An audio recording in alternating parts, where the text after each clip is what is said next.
Maya had always known David as her mother's calm, steady husband, a man of few words but a heart full of quiet kindness. He was the kind of person who never raised his voice, never demanded attention, yet his presence filled the room with warmth. When her mother took a work contract overseas for a year, Maya expected their home to feel empty, yet it didn't. David's presence remained, not with noise, but with a quiet sense of stability that anchored the space in a way she hadn't anticipated. At 22, Maya was still figuring out her life. College had ended, yet she felt adrift. Her part-time job at the bookstore barely covered expenses, and a recent breakup had left her emotionally drained.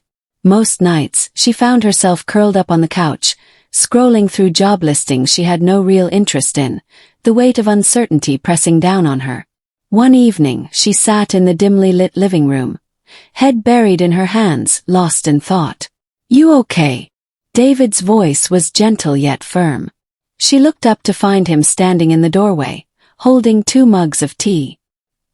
He wasn't the kind to pry, but his concern was evident in the way he studied her. Maya forced a smile. "Just tired." David sat beside her, setting 1 mug down on the coffee table. "You've seemed off lately," he said quietly. "If you ever need to talk." The kindness in his tone chipped away at her pride. She hesitated before sighing. "I just feel stuck, like I'm walking in circles and can't figure out where I'm supposed to be." David nodded thoughtfully. "I've been there," he admitted. "When I was your age, I quit my job because I thought I wanted something different. Turns out, I was just scared of failing where I was." Maya blinked. "I didn't know that." He smiled faintly. "Your mom's always been the talker." Over the next few weeks, David's quiet presence became something Maya leaned on. They often found themselves sharing late dinners, laughing over random memories, or discussing books they both loved. David's insights surprised her. He understood her fears without judgment, offering advice without pressure. One chilly evening, Maya stood in the kitchen, staring blankly at the empty fridge. "Pizza?" David asked, appearing beside her. "Sounds perfect." As they waited for the delivery, Maya curled up on the couch while David tuned the TV to a classic movie channel. A storm rumbled low outside, and the power flickered briefly. When it steadied, Maya let out a relieved laugh. "Close one." David chuckled. "Yeah, maybe I should light some candles just in case." He smirked. "You're always prepared." David's gaze softened as he said, "That's one of the things I admire about you." His words lingered longer than expected. Maya felt her heart skip slightly, but she brushed it off. Later that night, as she lay in bed, her thoughts kept circling back to that moment. There was something about David, his calmness, his way of listening, that comforted her in a way she hadn't realized before. As days passed, those feelings grew. She found herself noticing things. The way his eyes crinkled when he smiled, the thoughtful way he remembered her favorite snacks, the way he always checked her car tires before she left for work. Confused and unsettled, Maya tried to push those thoughts aside, but the more she resisted, the more her heart clung to those moments. One evening, while sorting laundry together, Maya found herself stealing glances at David, at the way his sleeves were rolled up, how his focus lingered on folding her clothes neatly, like it mattered. "Hey," David said suddenly, breaking her thoughts. "You've been quiet tonight." Maya hesitated, her heart racing. "I'm just thinking." "About what?" She swallowed hard. "Just life." David nodded slowly, sensing something deeper. "If you ever need to talk," he said softly, "I'm here." His words echoed in her mind long after she lay in bed that night. Maya knew what she was feeling wasn't simple, and it wasn't something she could easily ignore. But what scared her most was that deep down, she didn't want to ignore it. Each moment spent with David seemed to linger longer than it should. She found herself seeking him out, lingering in the kitchen if he was there, asking questions she didn't really need answers to keep the conversation going.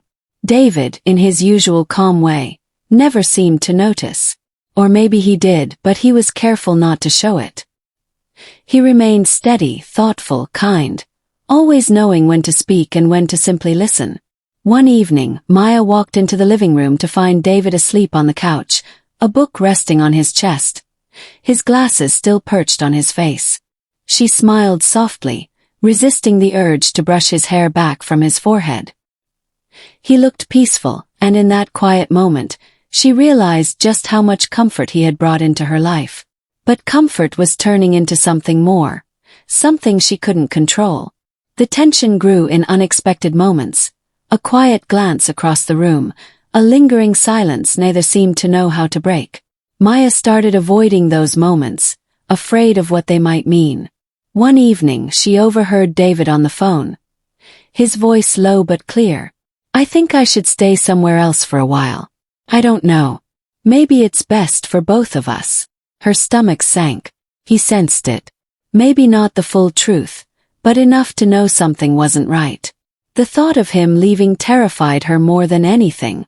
The next morning, she found him packing a small bag in the hallway. "You're leaving." Her voice wavered. David sighed. "I think I should give you some space.